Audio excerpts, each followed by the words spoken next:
Magandang hapon mga boss.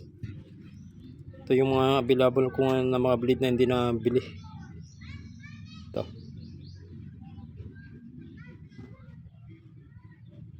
Isa-isahin natin yung itsura niya mamaya. Papakita ko. Umpisahan natin dito. EDC, karambit style. Matagal na itong nagawa. Mga nakaraang buwan, mga 2 buwan na siguro. Hindi ko na pinursigi na ibenta. Ginawa ko na lang pang EDC ko dito. Nagandahan din kasi ako. Madali siyang gamitin. At madali siyang itago. 5.5 ang blade. 10 inches overall. Full tank siya. Ang presyo nito dati 2,150 plus shipping. Pero hindi ko na pinursigi na ibenta. 4 keeps na lang. Magiging collection ko na lang to. Ito. Sunod itong palakol. 3 inches ang lapad nito.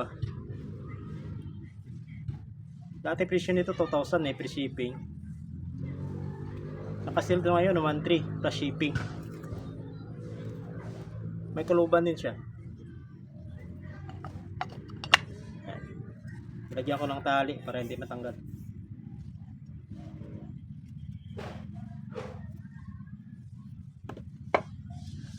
Tapos itong karambit style na Indonesian karambit style.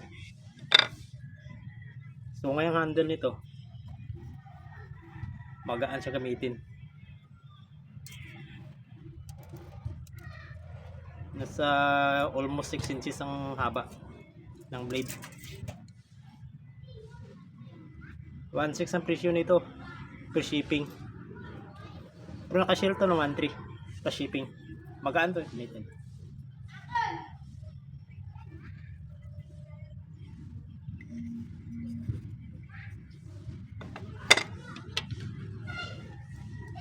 Ito naman drop point pang EDC. Lumang mulya itong ginamit kaya medyo may kalawang dito. Saka dito. Pangbukas siya ng bote. Haba ang blade nito nasa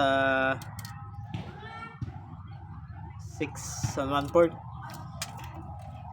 Ang presyo nito 1,650 plus shipping. Pero naka-sell na rin to. Sa mga interesado, visit nyo lang ako.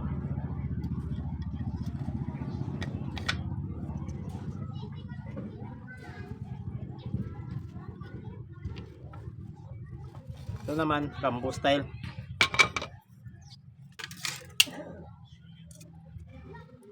Nasa 7.5 ang blade. May nagmay na nito kaso yung ang tinanong niya kasi kung pwede sa mga buto-buto kaso ang sinabi ko hindi pwede sa mga buto-buto kasi maliit lang to pang camping lang. Presyo nito 1,750.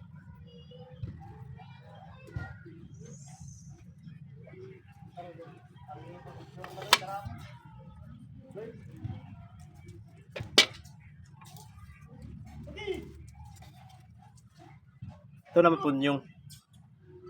Nasa 7 and 1/4 ang haba ng talim nito. 7 and 1/4. Hindi, 7.5.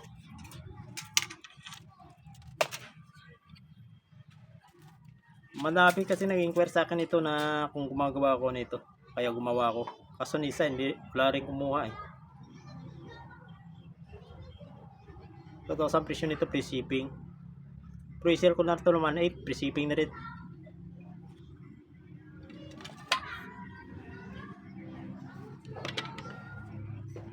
Ito yung kahapon ginunting 17 inches ang blade.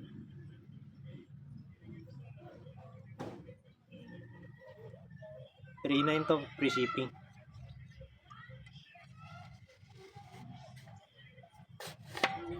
Pero kung gusto nyo i-take all lang 6,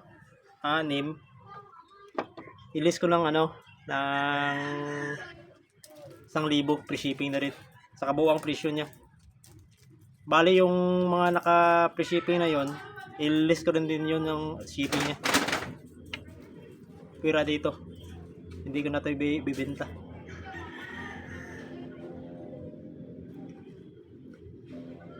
Sa may gusto, i-screenshot nyo lang. Tsaka ipasa sa akin para pag-usapan natin.